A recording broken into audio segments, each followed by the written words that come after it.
Bonjour les youtubeurs, bonjour tout le monde. Aujourd'hui je vais vous parler du coût des voyages. On pense que voyager ça coûte cher, souvent c'est vrai. Mais est-ce que ça coûte si cher que ça un camping-car? En dehors de l'investissement du camping-car évidemment. Mais bon, j'ai beaucoup voyagé.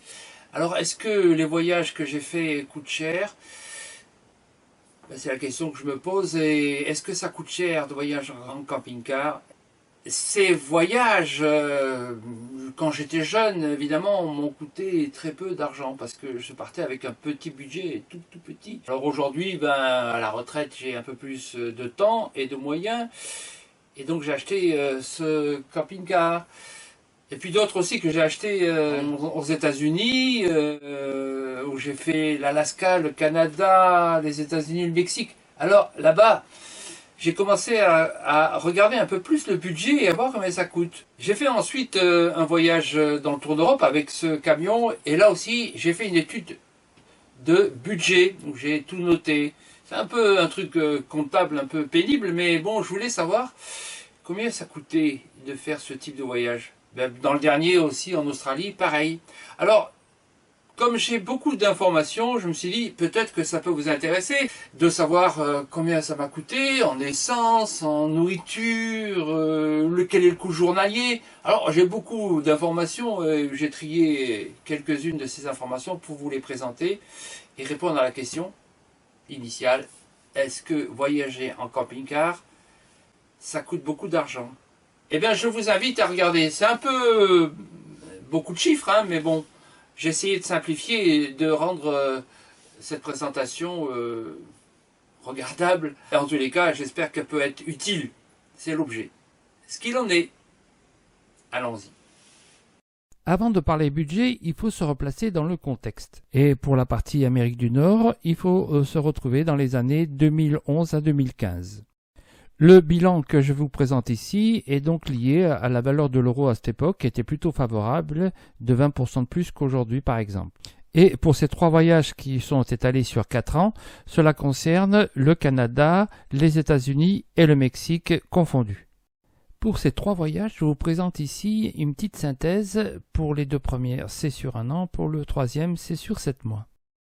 Dans un premier temps, je vais m'intéresser à 2 informations sur les 3 tableaux.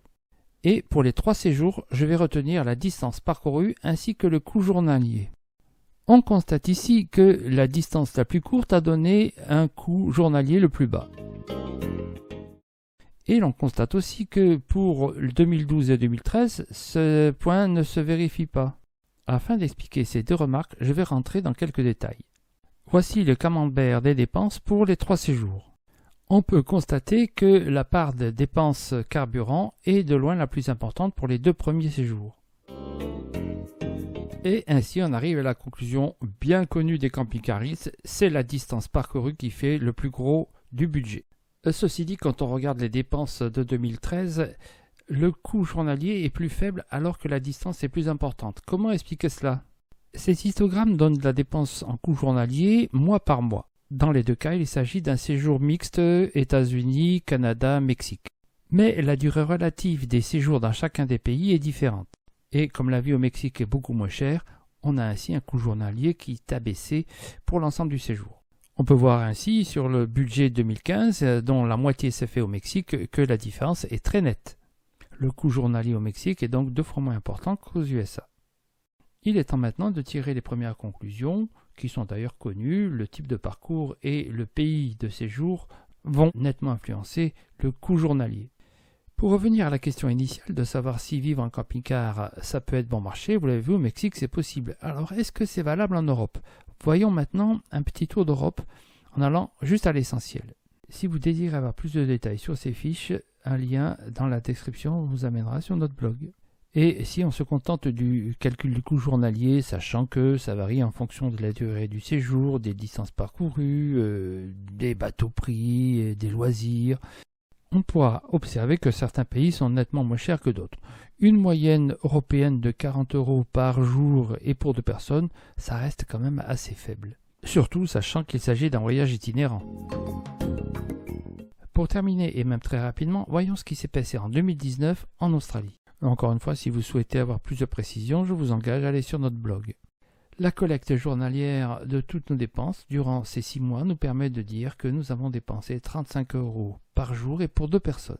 Cela reste donc assez faible, surtout si on se rappelle que la moitié de la dépense correspond à des dépenses de carburant.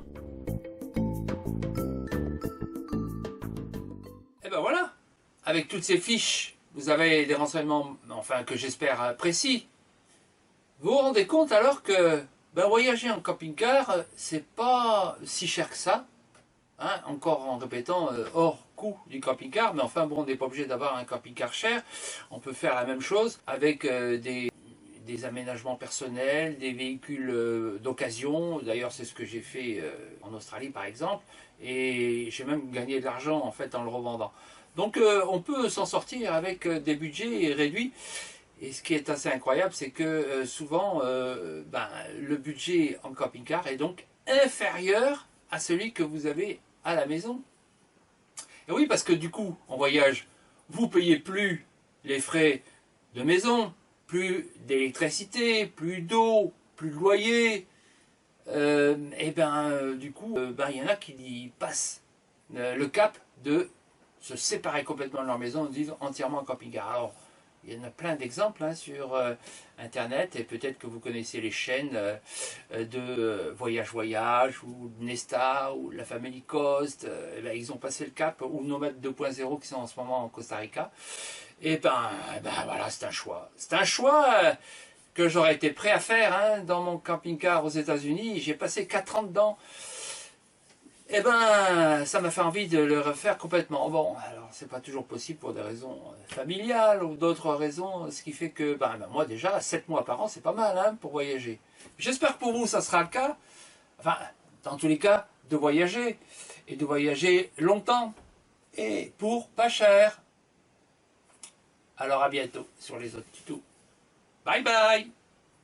Si vous appréciez mes vidéos, n'oubliez pas de vous abonner. C'est gratuit, ça n'engage à rien. Et puis n'oubliez pas aussi, si vous avez aimé, de liker et d'appuyer sur la petite cloche. À bientôt.